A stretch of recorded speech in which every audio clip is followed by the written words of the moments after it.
transition because I'm having a hard time finding an agent. Like my social media page is, I don't really feel like I'm getting the attention it needs. So that's why I reached out to you because I really want to see what I can do. Yeah, to definitely. Put myself out there because then that's another way I can transition into getting booked and getting an agent and getting jobs. Yeah. Okay.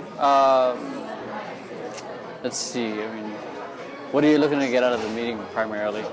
Well, I was just interested in just what you do, like what services you offer, and then just kind of go from there because I really don't know what would help, and I don't know like what you offer as far as. I mean, I've seen it on your website. Yeah. But if you could, if you could just go into like more detail about that, or like who you help or who's taking off. Yeah. Okay. So Vision Paradox is the company. We help dancers and creatives build their online social presence using obviously social media management, paid advertising, and all that. In short, we manage your social media. You focus on being an artist, and we focus on making sure you get followers and engagement. So that's just the short version of it.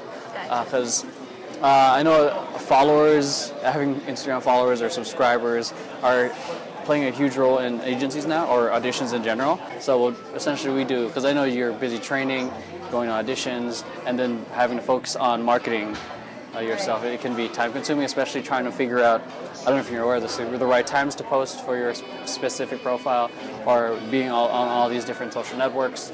Yeah. So that can be tough to manage. So essentially that's what we do. You give us whatever photo shoots you have, whatever videos you have, and we pretty much 2x how often we can use that. So it's like, if you have a nice photo shoot, we'll maximize its use, so it's not just used one time. You can use it for multiple uses, and that way it's your Instagram or Facebook or your YouTube, Twitter, whatever you want to focus on, is constantly being updated. We're engaging with people, and we're also looking for the goal of increasing followers and engagement. Yeah. So, how do you go about getting a lot of engagement on people's pages? Because I'll notice even on my especially like my Instagram, there was one site that I did, like how people would try to buy followers or buy likes. Yeah. I did like, it was like a like bot or whatever. Yeah. So it would like people's pictures for me. Yeah. And therefore I got a lot of engagement off of that because it seemed like, they were interested in my profile because they didn't really know who I was. Yeah. And then therefore they followed me back. But I stopped doing that and I realized my engagement went down. And even when people have like 10,000 followers, they'll only have like 100 and something likes on their pictures and stuff. So how do you go about getting consistent engagement? Oh, that's something you gotta cater. It's almost like a regular relationship, an actual relationship. Oh, okay. You can't. It's what we talk a lot about with our clients is depth over width. So if you see a lot of people with a lot of, say, 10K followers, but they're only getting 1 or 100 likes, they don't have a lot of depth or relationship. And especially comes into play saying, hey, come to my workshop, no one shows up or no one promotes it. Lack of relationship. That's where people are playing only the surface game. They're only looking for followers. They're only going as far as to like instead of even just commenting. So one of the things we do, and this is where what we do a lot of as well, is post engagement. So we look at the most relevant hashtags in there. We don't just add the hashtags. We go in there. We look for the people who we comment and like as much as we can. So we start the conversation, and then we continue talking there, and then they like us. So it's more of a process, but it's, again, like what they say, the more you put in, the more you get out of it.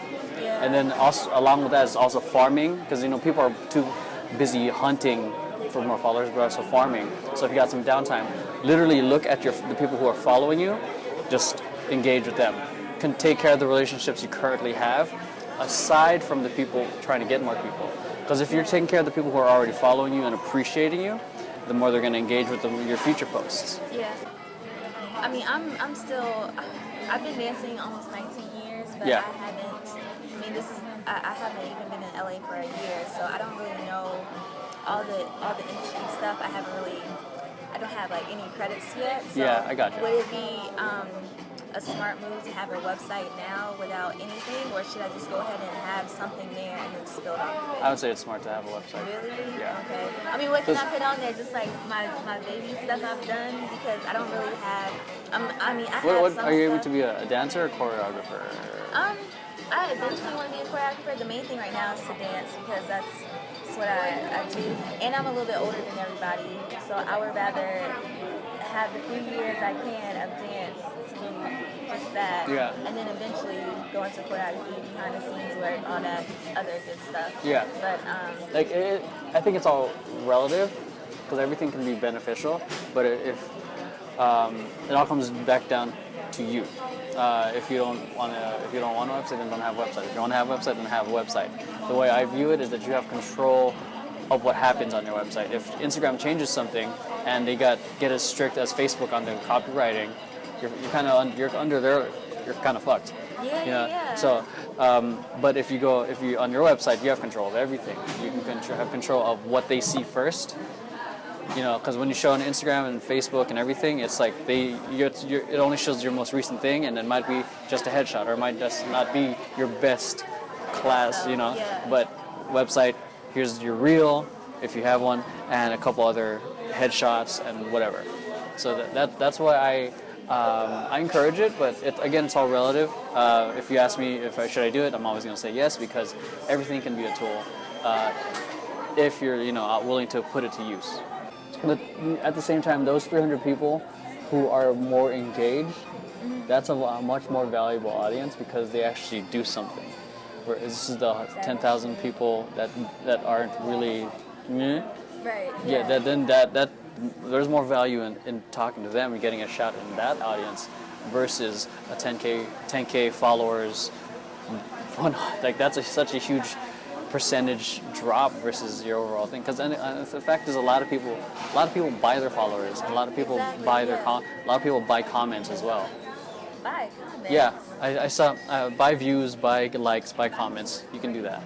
So I looked at. Oh my goodness, that's just crazy. Yeah. I don't know how. But again, I feel like my grandmother, but actually she's more social media savvy than I am a little bit. In certain areas, the minute we start criticizing the new is a sign that we're aging.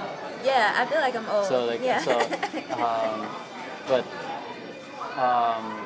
but in order to, I guess, I don't want to say this, but in order to stay relevant, or in order to build what you want to build, it's the work.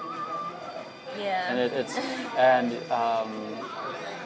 either we're putting that little bit, because a lot of people, like if you want to do something big, I don't know if you do, when you watch other stories, don't do it to compare, do it like from an outside perspective. Like what kind of stories are they telling that I can emulate or do better? Because the thing is that can be scary especially if you're trying to build something and with in an area that you don't know how to play ball in.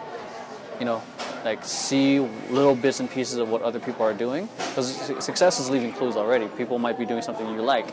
Just be willing to look, study. Maybe not so much go all in. Maybe, go all in today. Like do a couple Instagram stories, but spend more time kind of watching, seeing what you like first. Yeah. Then execute based on that. Okay. That way you gotta kind of get a feel of what you like, what you don't like, and then find the happy medium of what you can do. But first thing I think is start. And they think that is real, and it's really not. It's really not real. Like they're still fake. So I feel like the more polished stuff, even though it may seem fake, I know that I know what I'm getting. Yeah. But with the real, it seems like it's still scripted, just like the reality TV. So I don't know. That's why I guess that's why I'm so opposed to it, especially with Snapchat, because I know like that's not what they're doing in their lives every day. Life, like yeah. it's the realness still seems Polished. and fake. Yeah. Yeah, like everyone's promoting, everything's always happy. Yeah, Right. I can and see that's that. fine, because like I'm I'm a very positive person, but I have my moments too. I get negative. I'm not gonna put my negative moments on social media, so I understand that aspect of it. But still, even the whole just like overly exaggerating the positive, that's still like putting up something that's negative for me. So I guess that's why I'm really opposed to that whole realness. Yeah, I hear you. Yeah. So yeah, because people are curating almost kind of an illusion outside from who they are, but then again, this is branding. You're not who you want, what you want to show. If you want to be real, then be as real as you want. Show pictures of your cats, show pictures of your kids. Yeah. You know, I mean, I don't show pictures. I show pictures of my family and all that stuff a lot. So that's real. That's real. Yeah. So, I mean, again, it goes back into the individual of what the tool is used for. I mean, it can be, I can give you, I don't know, a shovel or a scalpel, and you say, like, this is fucking stupid, and give it to a doctor. It's the greatest tool in the world. That's true. So it's all perspective. So it's until, you know, we execute and try to and be a practitioner, it's to judge it without experiencing with it. It is ignorance, I think. Yeah, that is true. That is true. Because I thought Snapchat was stupid. I thought Instagram stories. When Instagram stories came out, Instagram itself was stupid. Yeah, and same thing with Facebook. Everyone thought it was stupid back in 2006, 2007, 2008. Now it's a viable platform. Now it has everyone's attention. I think 22% of the world's population is on it, and it's literally the most powerful marketing platform ever. That to the point where dancers like you can advertise on there for pennies on the dollar. Wow. Oh yeah, you were talking about that. What would dancers advertise on? Your workshops, your classes, your reels, your tutorials, your makeup tips, whatever it is. You can make that as an ad. Like, you can make that as an ad. Watch my video. Yeah, or you even can like my concept videos. I can make that. You can make that into an ad. I mean, as long as it's not. Like probably 24 months ago, it would have been easier because Facebook's copywriting wasn't as bad. Any of those platforms, I'd say, start building now before you even have a whole bunch of other things, because it makes more sense to. It's almost like getting ready for a test you never know is going to come. You want to be prepared for it. Because the moment it comes and you're not ready for it, like, oh, how many likes do you have on Facebook? How many Instagram followers do you have? How many people are paying attention to your stories?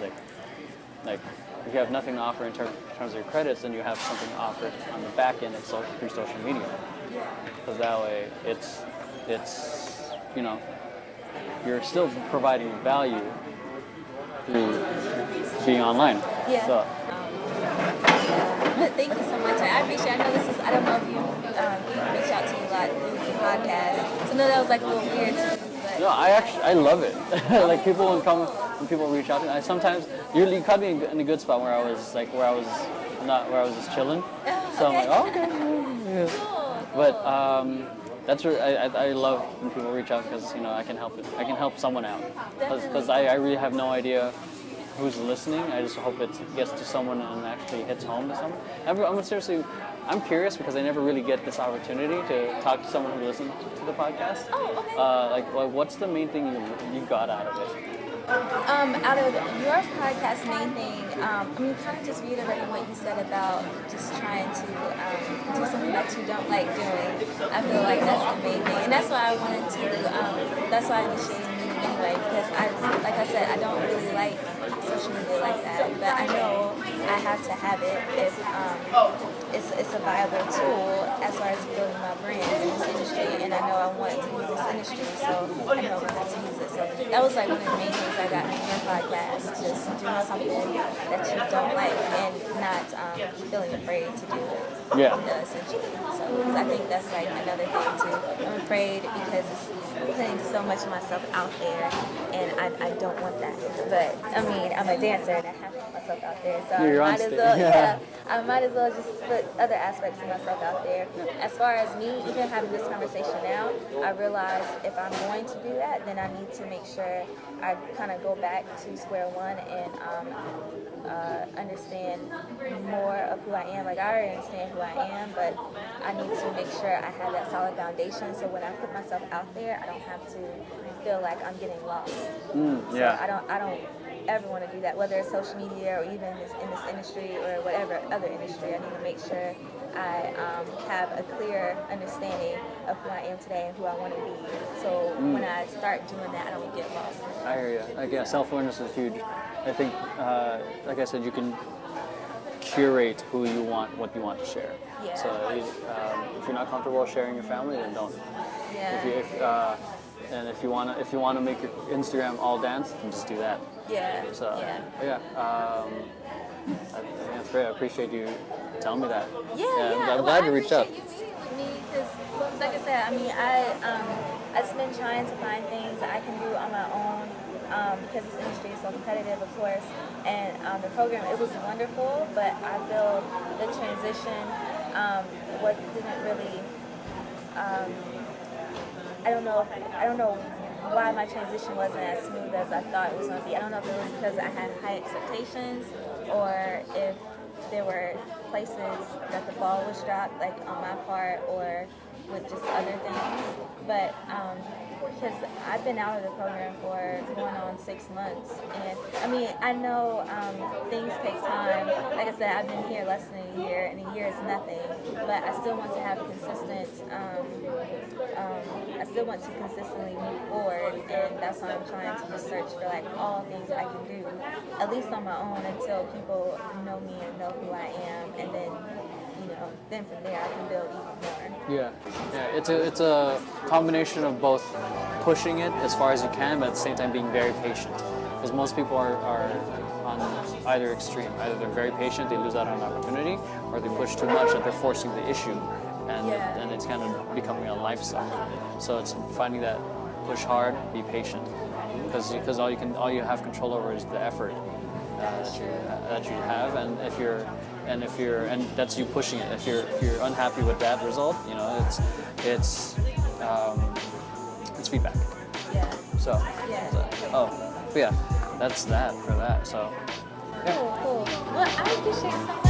Thank you. you're welcome.